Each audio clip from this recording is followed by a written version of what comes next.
It's an issue of dispute. Some scholars say that this is a celebration that can only take place in the allocated days in the sunnah.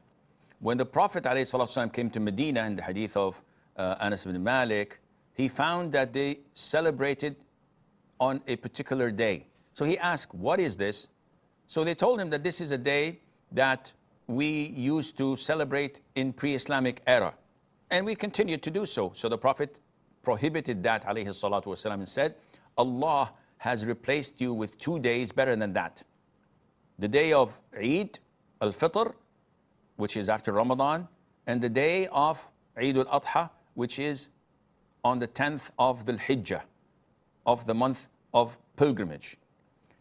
Scholars added the 3 days of Ayyam al-Tashriq, which is the 11th, 12th, and the 13th, to the day of Eid al-Adha, because it's a day of celebration and feast and remembering Allah.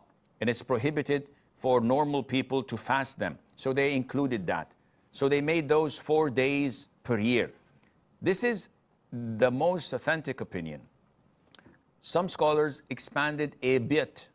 So they said that regarding the day of Eid of al-Fitr, which is the first day after Ramadan, it wouldn't be so bad if we make it 3 days, because 1 day would not be sufficient if we have the Eid prayer and the receptions, etc. So they added 2 days to it. And when we say celebration, usually the only thing that stands out is beating the duf. That's it.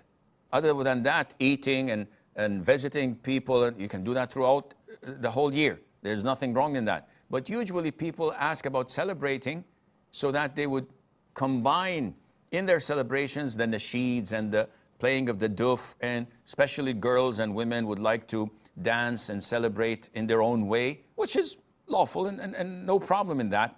But I'm inclined to restrict that, rather to be safe than sorry, to these 4 days, 1 day of Eid al-Fitr and the 4 days of Eid al-Adha. The total is 5, and Allah knows best.